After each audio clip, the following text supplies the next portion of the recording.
جانوروں کو آپس میں لڑاتا ہے، وہ لعنتی ہے جو جانوروں کو آپس میں اور آپ اس ملک میں رہتے ہیں جہاں کروڑوں روپے کی شرطیں لگتی ہیں جانوروں کی لڑائی، جانوروں کو اذیت دی جاتی ہے، تکلیف دی جاتی ہے، کبوتر اڑائے جاتے ہیں، اور انعام اس کو ملتا ہے جس کا کبوتر دیر کے بعد آئے، کبوتر باز کبوتر کو بیٹھنے نہیں دیتا۔ یہ حرام ہے، شریعت اسلامیہ میں حرام ہے جانوروں کا لڑانا اور ان کو ایک دوسرے کے خلاف ابھارنا حرام ہے، دین میں منع کیا گیا ہے۔ اب جانور کو اگر پالیں گے بھی تو اس حد تک پالیں گے کہ جس حد تک اس کو کسی اذیت میں مبتلا نہ کیا جائے۔ کتوں کی لڑائی کرائی جاتی ہے، مرغوں کی لڑائی کرائی جاتی ہے، جانوروں کو اذیت پہنچتی ہے، بیلوں کی لڑائی ہوتی ہے، سینگ ٹوٹ جاتے ہیں، لہو اتنا بہتا ہے جانوروں کا کہ دیکھا نہیں جاتا، لیکن سامنے بیٹھنے والے تالیاں بجا رہے ہیں۔ یہ تو بڑے سخت دل لوگوں کے رویے کہ جانور کا خون بہ رہا ہے اور آپ تالیاں بجا رہے ہیں، مرغے بیچارے کی چونچ لہو لہان ہو گئی ہے، سامنے والے نے اتنا مارا ہے اور یہاں تالیاں بج رہی ہیں کہ میرا جیت گیا، بجائے اس کے کہ اس کو پٹی کی جاتی، اس کو دیکھا جاتا۔ یہ تو سنگ دل لوگوں کا کام ہے۔ ہم تو رحمت للعالمین نبی کے غلام صلی اللہ علیہ وسلم، ہمارے دین نے تو ہمیں یہ مزاج ہی نہیں دیا، ہم نے تو پیار کرنا، ہم نے تو محبت بانٹنی، ہم نے تو شفقت کرنی۔ نبی پاک علیہ الصلوۃ والسلام نے انور سے اس کے بچوں کو جدا کرنے سے منع فرمایا۔ جب تک بچے کو ماں کی ضرورت ہے اسے جدا نہیں کیا جائے،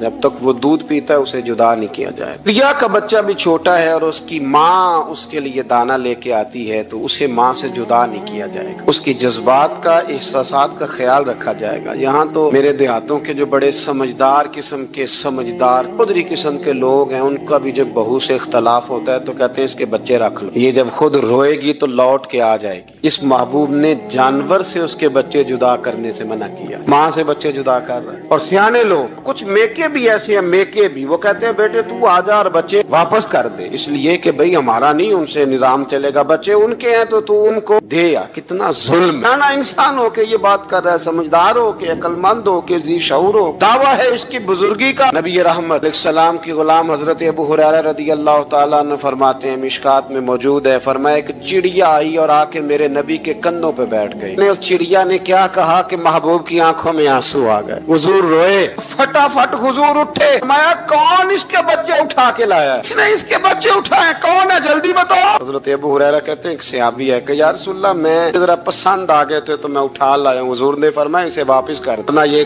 میری بارگاہ میں شکایت کر رہی ہے تو قیامت میں بھی تیری شکایت کرے، جا وہیں رکھ کے آ، جہاں سے تو اٹھا کر کے لایا تھا۔ میرے دوستو، دین اتنے اعلیٰ حقوق بیان کرے جانوروں کے اور انسان اس سے آگے بڑھ کے انسانوں کے ساتھ سلوک کرے۔ ہم نہ سیاست سے بادشاہی لینا چاہتے ہیں، سیاستدانوں کے اپنی جیب سے اشتہار چھپوا کے بادشاہی لینا چاہتے ہیں، ڈیرا بنا کے بادشاہی لینا، نہ بادشاہی تو رحم کرنے سے ملتی، بادشاہی تو شفقت کرنے سے ملتی، بادشاہیاں تو اللہ کی مخلوق سے پیار کرنے سے ملتی۔ بادشاہیاں، امام احمد بن حنبل رحمۃ اللہ تعالی علیہ فرماتے میں نے ایک محدث کا تذکرہ سنا کہ وہ میرے محبوب کی حدیثیں بیان کرتے ہیں تو کہتے ہیں میں شوق علم میں ان کی بارگاہ میں پہنچا، جب میں گیا تو کتے کو کھانا کھلا رہے، میں نے سلام لی تو انہوں نے جواب تو دیا پر کوئی اتنی توجہ نہیں کی میری طرف۔ میرے دل میں خیال آئیے محدث ہیں اور کتے کے ساتھ اتنا پیار کر رہے ہیں، میری طرف دیکھا ہی نہیں۔ تو فرماتے ہیں وہ کتے کو کھانا کھلا کے فارغ ہوئے تو میری طرف دیکھ کے کہنے لگے احمد بن حنبل میرے علاقے میں کتے نہیں رہتے، کتے دوسرے شہر میں زیادہ پائے جاتے ہیں، یہ بھوکا تھا تو ادھر آ گیا تھا، اور تمہیں حضور علیہ السلام کی وہ حدیث تو پتہ ہوگی، نبی پاک نے فرمایا جو کسی کے ساتھ امید لگائے اور وہ آدمی اس کی امید پوری کرنے پر قادر ہو پھر بھی امید پوری نہ کرے تو قیامت کے دن اللہ اس کی بھی بہت ساری امیدیں پوری نہیں کرے گا، اسے سزا ملے گی۔ امید پوری کرنے پر قادر تھا، مجبور نہیں تھا، پر پوری نہ کی تو اسے قیامت کے دن سزا ملے گی۔ فرمایا یہ کتا امید لگا کے آیا تھا میرے گھر میں کھانے کی، اگر میں پوری نہ کرتا تو پھر حضور کی اس حدیث پر عمل کیسے ہوتا اور پھر مجھے حدیثیں بیان کرنے کا مطلب کیا سمجھ میں آتا۔ امام احمد بن حنبل رحمۃ اللہ تعالی علیہ فرماتے ہیں میں نے کہا استاد جی اجازت دے دیں، کہا کدھر آئے تھے؟ کہا حضور جس کام آیا تھا نا وہ میرا بڑا ہی اچھا ہو گیا، وہ بڑا شاندار ہو گیا، جو حدیث بھی آپ نے بیان کر دی اور صرف بیان نہیں کی، آپ نے تو عمل کر کے بھی دکھا دیا، آپ نے تو اس حدیث پر منوان عمل کر کے بھی دکھا دی۔ جانور کے ساتھ حسن سلوک کرنا، اس کے ساتھ پیار کرنا۔ کچھ جانور موذی ہوتے ہیں، شریعت نے انہیں مارنے کی اجازت دی ہے، اجازت دے دیا، جو جانور تکلیف دیتا ہے، اذیت دیتا ہے، اسے مارا جا سکتا ہے، لیکن جانور کے حقوق کا لحاظ کرنا، اس پر رحم کھانا، اس پر توجہ دینا، ان چیزوں کو سمجھتے نہیں۔ امیر ملت، اور اگر میں کہوں بانی پاکستان تو میں ٹھیک کہوں گا، بانی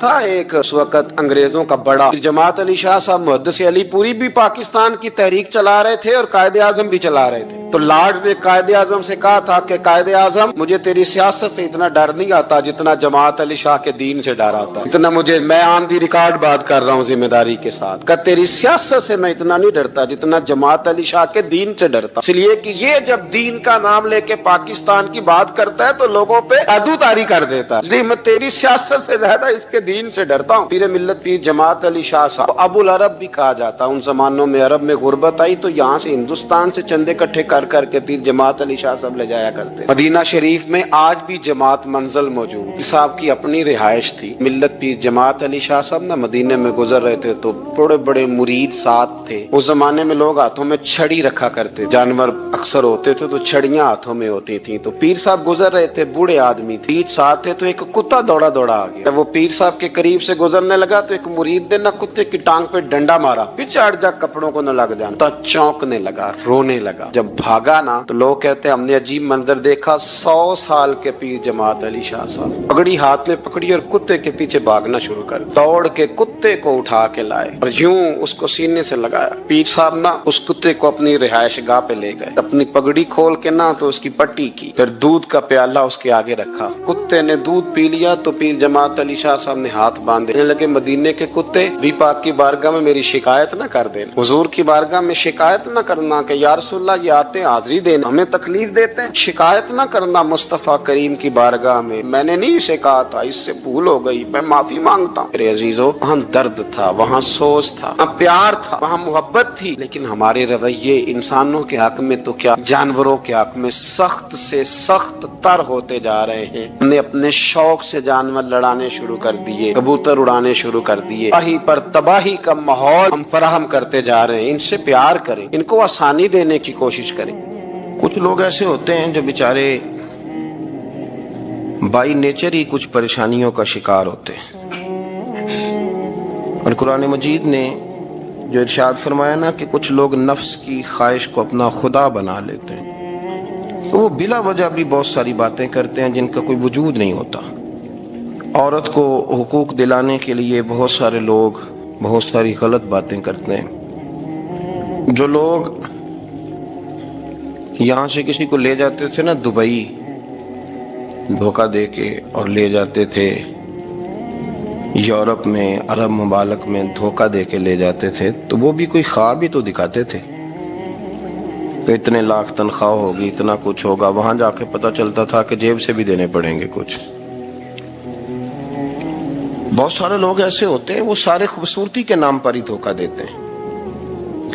آپ کو پتہ ہے کہ جو آدمی کسی کو لالچ دیتا ہے تو کسی کو لوٹنے کے لیے اسے لالچ دینا بڑا ضروری ہوتا ہے. لوگ پہلے لالچ دیتے ہیں پھر لوٹتے ہیں. پہلے مکمل لالچ دیتے ہیں، یہ چیز مل جائے گی، یہ چیز مل جائے گی. لوگ مکمل لالچ دیتے ہیں، اس کے بعد پھر لوٹتے ہیں. اور اگر لالچ نہ دیں تو کوئی آدمی قابو آئے گا؟ لوگ لوٹتے ہیں لالچ دے کر. اچھا، اب وہ جو جس کو لالچ دیا جا رہا ہوتا ہے وہ کہہ رہا ہوتا ہے کہ نہیں نہیں تمہیں نہیں پتا، وہ اس وقت ماننے کو تیار نہیں ہوتا. وہ کہتا ہے اتنی خوبصورت باتیں کر رہا ہے، اتنی اچھے پیغام دے رہا ہے، تم میرے دشمن ہو، تم مجھے منع کر رہے ہو. ہوش تب آتی ہے کہ جب سب کچھ لٹ جاتا ہے. عورت کو ویسے بھی قابو کرنا بڑا آسان ہوتا ہے. اعلیٰ حضرت بریلوی رحمۃ اللہ علیہ فرماتے ہیں بیٹیاں نازک شیشیاں ہوتی ہیں، ان کو تو ذرا سی چوٹ لگے تو ٹوٹ جاتی ہیں. دیکھیں کتنا بڑا جملہ کہا بریلی کے امام، نازک شیشیاں ہیں. ذرا کوئی آدمی گمراہ کرتا ہے، ذرا خراب کرتا ہے. اب دیکھیں نا، یہ جو بچیوں کو بچے مس گائیڈ کرتے ہیں، انہیں بڑے بڑے خواب دکھاتے ہیں، وہ بیچاری ماں باپ کو چھوڑ کے، بہن بھائی کو چھوڑ کے اس کے ساتھ شادی کرتی ہے. پھر جو اس کا بعد میں اشر ہوتا ہے، آپ ادلیاں نو سردار پہن تکے تے شرما والیاں نو جھوٹے ڈولیاں دے.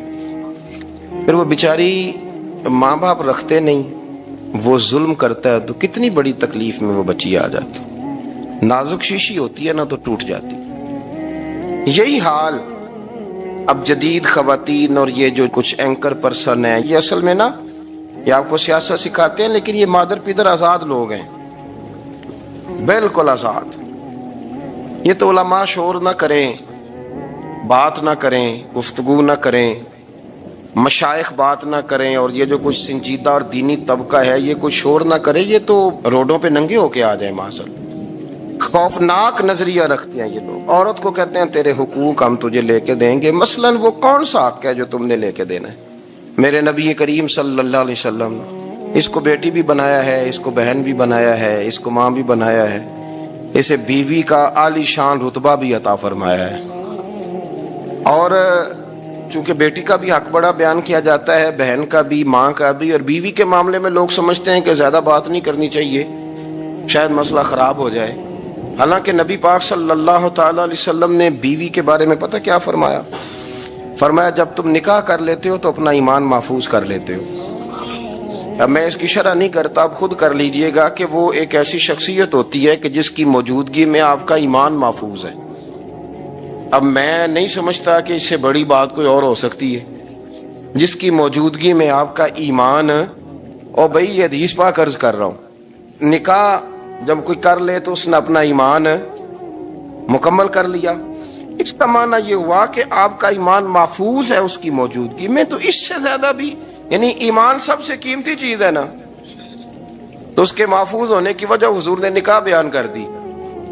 اب میرا خیال ہے بیوی اگر کوئی اس سے بڑا حقوق مانگے گی تو بیوقوفی کرے گی۔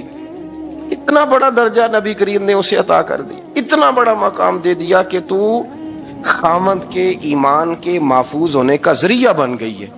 عورت کو جو حقوق رسول کریم صلی اللہ تعالی علیہ وسلم نے عطا فرمائے، نبی پاک نے جو حقوق دیے، دیکھیں نا، حضرت عبداللہ ابن عمر رضی اللہ تعالیٰ عنہ کی اہلیہ بیمار تھی، تو جلدی جلدی سے وہ آئے، تو جب بہت جلدی ہو، سفر بڑا شدید تھا، تو آپ نے جلدی سے نماز ادا کی، جلدی سے چلے۔ آپ کے خادم کہنے لگے حضور خیریت ہے؟ فرمایا میری بیوی بیمار ہے۔ تو اس نے عرض کی حضور آپ کی اہلیہ بیمار ہے، تو آپ نے نماز بھی جلدی سے پڑھی، سفر بھی جلدی جلدی کیا۔ تو فرمانے لگے یہ وہ چیزیں ہیں جو ہمیں مدینے والے رسول نے سکھائی ہیں۔ آپ اس کیفیات کو سمجھیں کہ حضور صلی اللہ علیہ وسلم نے درس دیا۔ اور پھر ایک اور بہت بڑی بات، یہ فضیلت کسی اور کو نہیں دی، جو عورت کو حضور نے فضیلت دی، یہ فضیلت کسی اور کو نہیں دی۔ کبھی حضور نے فرمایا کہ تمہارا ابا تمہارے ساتھ بہت سخت رویہ کرے تو تم نے اس کو اس سختی پر داد دینی ہے؟ فرمایا چلو اگر وہ زیادتی بھی کرے تو تم نے اس کے ساتھ سلوک اچھا ہی کرنا ہے۔ لیکن آپ ایک بات کو سمجھے نا کہ بچے کے بارے میں، بیٹے کے بارے میں، بیٹی کے بارے میں فرمایا 10 سال کے ہو کے نماز نہ پڑھیں تو سختی کرو، تمہارا ڈنڈا بھی لٹکنا چاہیے۔ بہت ساری جگہوں پہ بہت سارے لوگوں کے لیے سختی کا حکم دیا، لیکن عورت کے لیے حضور نے جو جملے کہے، اصل میں ہم سمجھتے ہیں کہ یہ ایک بات ہے، مشہور ہو گئی ہے روایت حدیث، تو بس اس کے پس منظر پر اور جملوں کے حسن پر شاید معاذ اللہ غور کرنے کی ضرورت نہیں۔ ذرا اس لفظ کی تاثیر پر غور کریں۔ حضور نے فرمایا عورت ٹیڑھی پسلی سے پیدا کی گئی ہے، یہ ٹیڑھی ہے، تو سیدھا کرنے کی کوشش کرو گے تو ٹوٹ جائے گی۔ تو حضور پھر ہمارے لیے حکم کیا ہے؟ فرمایا جیسی ہے تم اسی کے ساتھ نبھا کرو۔ آپ سمجھیں کہ اتنا محفوظ حضور نے درجہ دے دیا بی بی کو، اتنا محفوظ کہ فرمایا غلطی بھی ہو تو میرے غلاموں تم اس کے ساتھ نبھا کرو، گزارا کر لو۔ ایسا